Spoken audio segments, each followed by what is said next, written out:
Tuxedo Studio menggelar edisi perdana Tuxedo Artistic Festival TAF 2026 pada Sabtu 2 Mei 2026 di Tuxedo Studio di Desa Ketewel, Gianyar.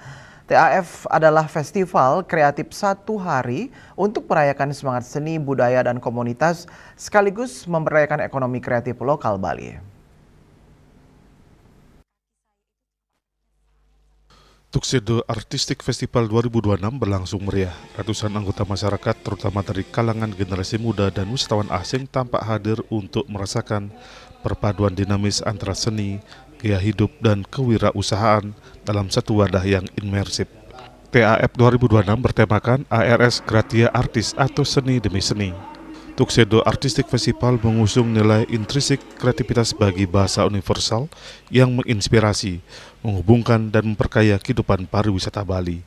Konsep acara dikemas dalam format bazar modern yang menawarkan lebih dari sekedar aktivitas berbelanja. Pengunjung dapat menjelajahi Creative Market Zone sebagai jantung festival yang menampilkan beragam produk lokal mulai dari busana, aksesoris, buatan tangan atau handmade, dekorasi rumah, hingga karya kreatif lainnya. Suasana semakin hidup dengan kehadiran pertunjukan musik live dan penampilan komunitas seni sepanjang hari yang menciptakan atmosfer yang hangat dan penuh energi. Berbagai segmen interaktif turut melengkapi pengalaman termasuk talk show inspiratif, sesi bedah buku, dan workshop kerajinan yang memungkinkan pengunjung untuk terlibat langsung dalam proses kreatif. Salah satu sorotan utama adalah fashion show yang memberikan panggung bagi desainer muda dan brand fashion independen lokal untuk menampilkan karya mereka secara profesional. Menurut co-founder Tuxedo Studio, Laksamana Gusti Handoko, event ini lebih dari sekedar pasar. Festival ini diproyeksi sebagai platform kolaboratif di mana para seniman, kreator, dan pemilik usaha kecil dapat memamerkan karya mereka, berinteraksi dengan audiens, dan membangun koneksi yang bermakna.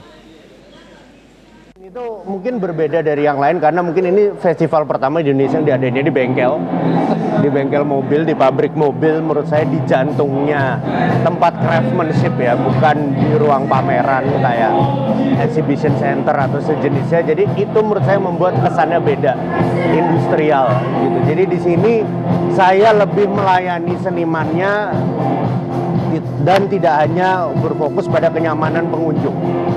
Gitu. Jadi di sini seniman menjadi titik sorotnya. Di sini pengunjung yang menyesuaikan dengan kebutuhan seniman. Sementara seorang seniman Bali, Putu Marmar Herayukti, memberikan apresiasi atas acara ini. Apresiasi juga diungkapkan salah satu UMKM dari NTT yang menyatakan acara ini memberikan kesempatan pihaknya untuk lebih dikenal di pasar internasional. Bagus banget dan kayak di Marlo tadi bilang kalau bisa ini agak lebih sering terjadi 6 bulan sekali gitu, bagus banget karena di Bali ini banyak banget potensi-potensi yang butuh bertemu atau saling mengide satu sama lain. Produk yang dibawa ada kain untuk laki-laki, cowok, kombu namanya, terus ada kain wanita, ini untuk cewek. Ada berapa produk? Ini semua kita ada total ada 6 produk, Pak. Selain fashion show, ada juga automotive gathering bagi komunitas pecinta kendaraan dan photo hunting competition dengan hadiah menarik. Sebagai penutup, rangkaian acara digelar Tuxedo Royal Opening Gala, sebuah varian eksklusif yang menandai pembukaan venue terbaru untuk Tuxedo Studio. Ria Sobali TV.